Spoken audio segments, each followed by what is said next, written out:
Hi, my name is Richard Tardy, and today I'm going to be going through a thermodynamics question in which we calculate the Gibbs free energy values, entropy values, and enthalpy values, and then we use those three different values to determine other things about that particular reaction. This can really be done for any chemical reaction, but today we're going to be looking at the following. CH4, gas, going to C2H6, plus H2 gas. Our first step is to balance this equation.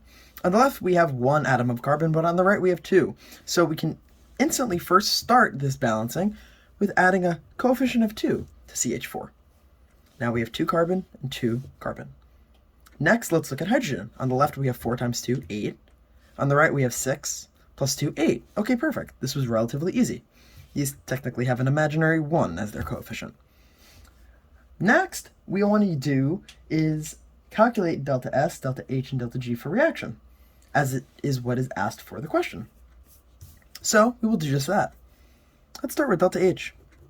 Delta H of reaction is equal to the summation of all of the respective enthalpy values for the products summated minus the reactants. What is that going to look like? Well, first, let's go through and see. Our value of delta H for C2H6 is minus 84.68. And please do note that all my values of delta H, delta S, and delta G for all of these respective molecules are given. Whether that's through the internet or through a chemistry textbook, they are given to me. I'm not calculating them, they are given.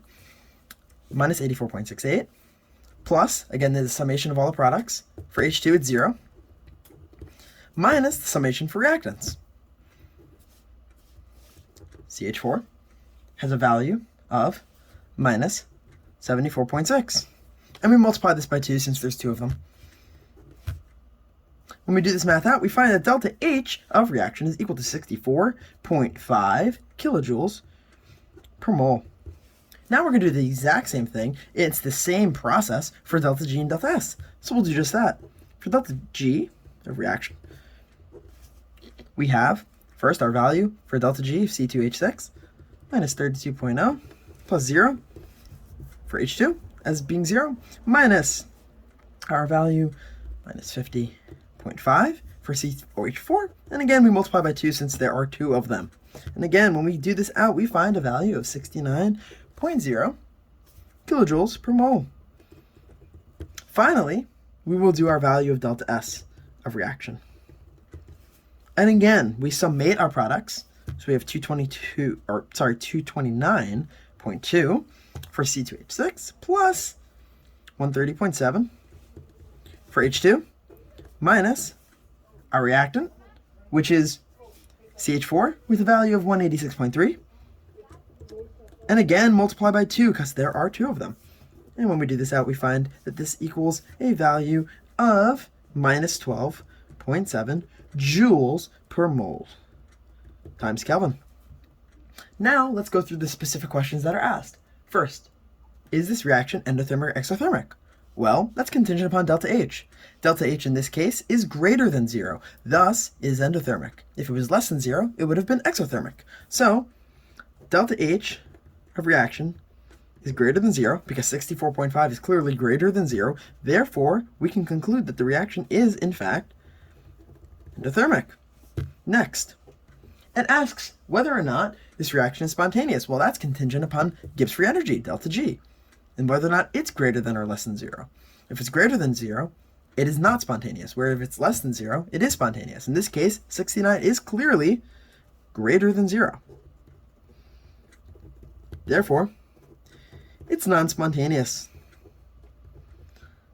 The last question that we have here is if this particular reaction is non-spontaneous. So it is, so this is applicable. Describe the temperature at which a reaction would be spontaneous. Well, what does that mean? Well, what it means is, when would delta G be less than 0? Because that's when it would be spontaneous. Delta G must be less than 0. So our general equation for Gibbs free energy is delta G is equal to delta H minus T delta S. And we want, again, for delta G to be less than 0. So let's set up that inequality. Delta H, let's plug in 64.5 minus T times delta S. Now T is just some constant we're solving for, the temperature, and delta S in this case is minus 12.75. Now if you have a minus times a minus, you actually end up with a plus. So for help, we'll just quickly switch that there. Just to clarify, right? Multiplying that negative by that negative sign, so just to make this easier to visualize. So now we have 64.5 plus some value of T. And if we're solving for this inequality, 64.5 is greater than T is 12.7, right? That's a negative sign. And when we do this out, what we find is that T, the only way that this could possibly ever work is if T is negative. But what is T? T is temperature in 1 unit. It is in the unit of Kelvin. We know that Kelvin, the lowest it could ever be, is 0. What does that mean? That must mean that this reaction is never spontaneous, because the temperature would have to be negative, which simply does not exist. Kelvin cannot be negative. Thus, we see that this reaction is never spontaneous. It is always non-spontaneous.